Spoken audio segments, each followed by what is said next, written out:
Bruce Lee is often seen through the lens of myth and cinema. People remember the lightning-fast kicks, the piercing battle cries, and the iconic fight scenes that left audiences speechless.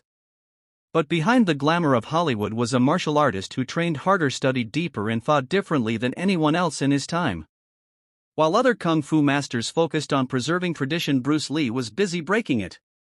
He respected tradition, but he refused to be chained by it. His mission was never to imitate, his mission was to innovate. And that one decision is what made him unstoppable. What most kung fu masters focused on. Traditional kung fu masters spent decades perfecting forms, patterns, and routines that were passed down for generations. They emphasized discipline, repetition, and memorization. For them, mastery meant repeating the old ways until perfection was achieved. Their pride was in carrying on the lineage. While that brought great skill, it also created limits. Fighting became more about the style than about the fighter. Many became trapped in a cage of tradition, afraid to break away from what their teachers had taught them.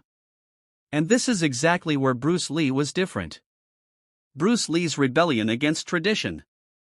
Bruce Lee realized early on that sticking to tradition could never prepare a fighter for the chaos of real combat. He once famously said, "Classical martial arts are like a fancy mess." What he meant was that styles focus so much on how things looked but not on whether they actually worked in a real fight. To him, combat was not about beauty, it was about effectiveness.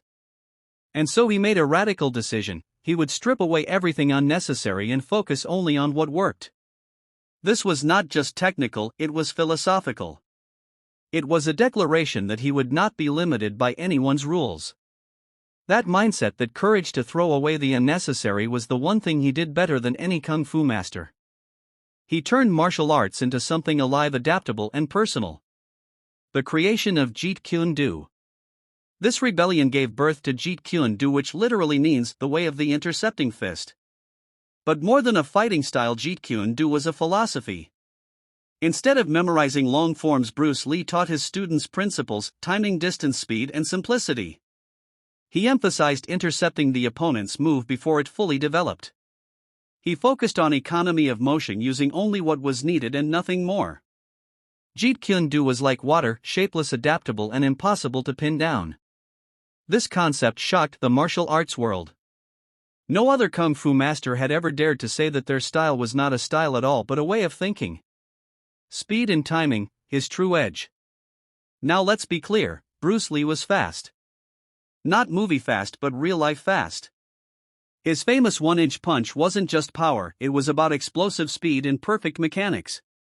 His reflexes allowed him to intercept attacks before the opponent even realized.